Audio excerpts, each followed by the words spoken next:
Assalamualaikum warahmatullahi wabarakatuh. Selamat datang di channel Ngaji Budaya Nusantara. Kali ini saya akan mengajak sedulur-sedulur semuanya berkunjung ke makam Wali Kutub yang ada di Pekalongan. Ya, beliau adalah Habib Ahmad bin Abdullah bin Thalib Al-Athas. Habib Ahmad bin Abdullah bin Thalib Al-Athas meski tidak termasuk ulama yang tercantum dalam kelompok Wali Songo, beliau Habib Ahmad bin Abdullah bin Thalib Al-Athas tercatat sebagai seorang ulama besar yang membawa pengaruh terhadap perkembangan agama Islam di kawasan Pantura Barat.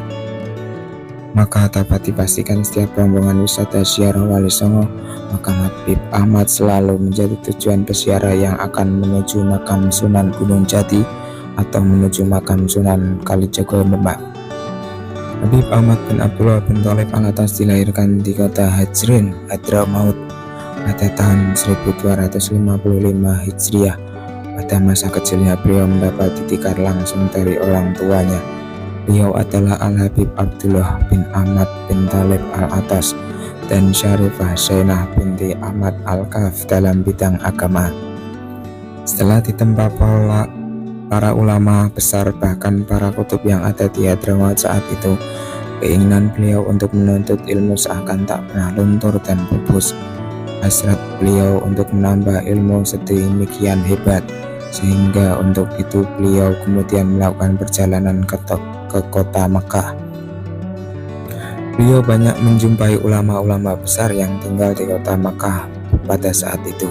Kesempatan baik ini tak beliau sia-siakan. Beliau berguru kepada mereka.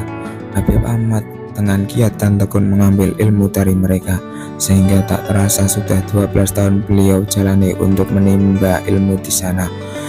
Beliau terus mengembangkan keilmuannya sehingga kapasitas beliau sebagai seorang ulama diakui oleh para ulama kota Mekah saat itu.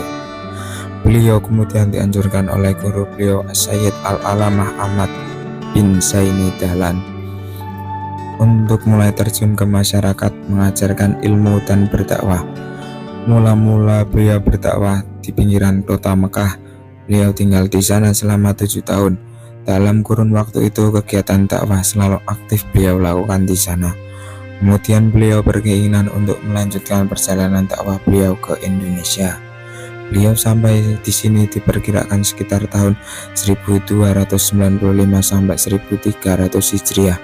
Setibanya beliau di Indonesia, beliau menuju ke kota Pekalongan dan menetap di sana. Di Pekalongan beliau selalu aktif meneruskan kegiatan-kegiatan dakwahnya.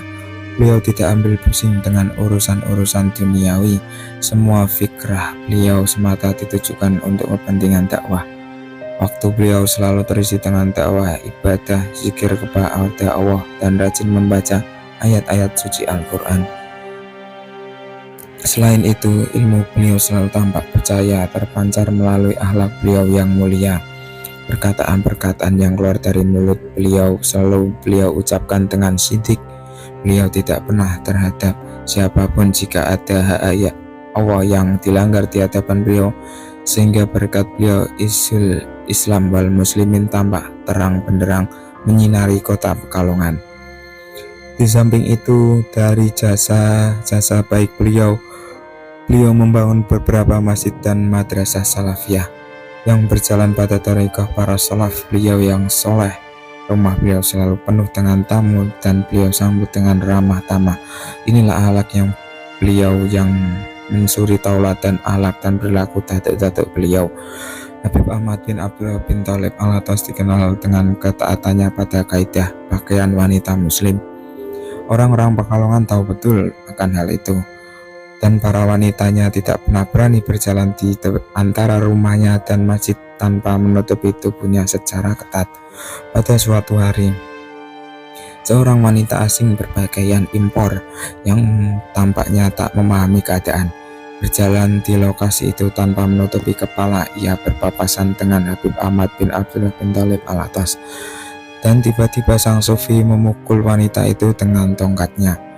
Bagi Habib Ahmad bin Abdullah bin Thalib Al-Athas, itu merupakan kewajiban yang harus beliau lakukan. Orang-orang yang mengkerumuni wanita itu dan menjelaskan situasinya meminta ia melupakan kejadian itu.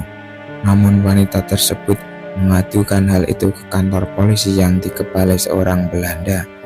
Kepala polisi memerintahkan para pembantu polisi Jawa yang muslim untuk menangkap Habib Ahmad bin Abdullah bin Thalib Al-Atas. Mereka tahu betul siapa sufi tersebut itu dan memilih menolak perintah kepala polisi Belanda itu. Si kepala polisi menjadi tertarik dan pergi ke rumah Habib Ahmad bin Abdullah bin Thalib Al-Atas sendiri. Namun ia kembali dan tidak melakukan apapun. Pada mulanya saya menangkap Habib Ahmad bin Abdullah bin Thalib Al-Atas, tapi saya melihat 2 ekor harimau berada di kanan dan kirinya, kata kepala polisi kepada anak buahnya. Sebagai seorang ulama, Habib Ahmad bin Abdullah bin Thalib Al-Atas dikenal cerdas dan kreatif. Salah satu kecemerlangan pemikiran beliau tampak pada idenya membentuk pendidikan sistem klasikal. Beliau orang yang membangun madrasah Salafiyah Ibtidaiyah secara klasikal pertama di Pekalongan. Beliau meninggal pada malam Ahad tanggal 25 Rajab tahun 1347 Hijriah atau 6 Januari 1929 dan dimakamkan di Komplek Pemakaman Sapuro Kota Pekalongan. Hari dan tanggal tahun meninggalnya tertulis dalam batu nisan di makam beliau. Aul Habib Ahmad ini rutin digelar tiap tahun, tiap tanggal 14 Syakban penanggalan Hijriah, yang menarik ribuan jamaah setiap tahunnya. Belakangan yang merawat tempat keramat itu adalah Habib Abdullah Al-Bakir Al-Atas, cucu Habib Ahmad Abdullah bin Thalib Al-Atas. Mungkin itu yang bisa saya sedikit ceritakan singkat perjalanan atau mengenal Habib Ahmad bin Abdullah bin Thalib Al-Atas. Terima kasih sudah menonton video ini. Jangan lupa like, komen, dan subscribe biar kalian gak ketinggalan update video-video terbaru dari kami selanjutnya. Wassalamualaikum warahmatullahi wabarakatuh.